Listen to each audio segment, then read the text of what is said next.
चलिए आगे बढ़ेंगे और बात करेंगे बजट सत्र की। लोकसभा चुनाव से पहले आज मध्य प्रदेश विधानसभा का बजट सत्र शुरू हो चुका है।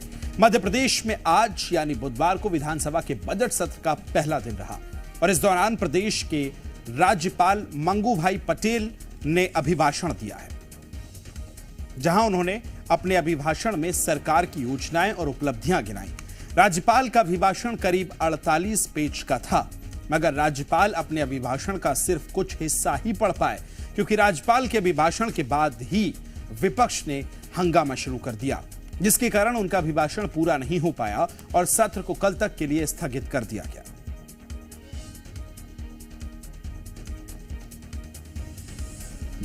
श्री राम की मूर्ति की प्राण प्रतिष्ठा के भव्य समारोह ने भारत ही नहीं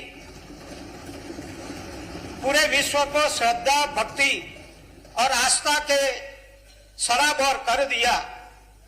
चित्रकूट एवं ओरछा सहित प्रदेश की सीमाओं में संपूर्ण राम वन गमन पथ के सर्वांगीण विकास के लिए मेरी सरकार ने प्रतिबद्ध होकर कार्य। माननीय प्रधानमंत्री जी के वर्ष 2047 तक विकसित भारत के निर्माण की प्रबल अभिव्यक्ति बनकर उभरी है। यात्रा के दौरान केंद्र और राज्य की विभिन्न योजना और कार्यक्रमों के अंतर्गत 50 लाख से अधिक लोगों को लाभान्वित किया गया है। मेरी सरकार ने संकल्प पत्र 2023 में प्रदेश की जनता के कल्याण के संकल्पों पर तेज गति से कार्य प्रारंभ कर दिया है।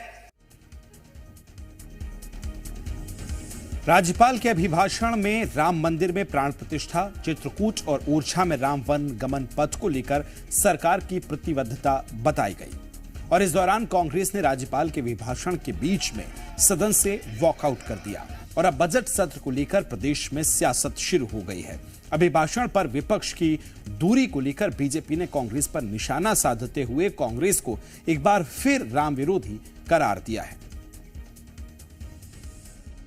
कांग्रेस की संस्कृति का हिस्सा हो चुका है हंगामा करना। वास्तव में राज्यपाल महोदय का अभिभाषण ये सरकार के कामकाज का आईना है और अगर उस पर कोई बात उनको कहना है पक्ष या विपक्ष में, तो उसके लिए स्थान निर्धारित है, सदन में समय निर्धारित है, आप अपनी बात कर सकते हैं। लेकिन मैंने कहा है कि उनके पास हंगामा के अलावा और कुछ करने के लिए नहीं है और एक तरीके से उनकी संस्कृति का हिस्सा है। वे जानते हैं कि चर्चा में वे कुछ भी नहीं कह पाएंगे। सरकार की योजनाएं इतनी प्रभावी और नीचे तक उतर चुकी हैं, उनकी स्वीकारता जनता में इतनी हो चुकी है कि इनकी आवाज का कोई मायने नहीं है और इसलिए इस तरह के शोरगुल के साथ वो अपनी उपस्थिति दर्ज कराना चाहते हैं। महामहिम राज्यपाल जी के अभिभाषण का मैं हंगामा नहीं करना चाहती। कांग्रेस जो है, जब महामहिम राज्यपाल जी ने रामलला के प्राण प्रतिष्ठा समारोह और चित्रकूट में और ओरछा में राम और भगवान कृष्ण के जहां जहां पैर पड़े वहां चिन्हों पर स्मृतियां संजोई जाएंगी और धार्मिक जो कॉरिडोर बनाने का जो भाव आया, तो कांग्रेस के मन में जिन्ना तड़प गया। इसलिए कांग्रेस का विरोध राज्यपाल जी के अभिभाषण का नहीं है। कांग्रेस का जो विरोध जो है वो महामहिम के भाषण का ना होकर रामलला के प्राण प्रतिष्ठा समारोह का विरोध कर रही है कांग्रेस, क्योंकि कांग्रेस को राम।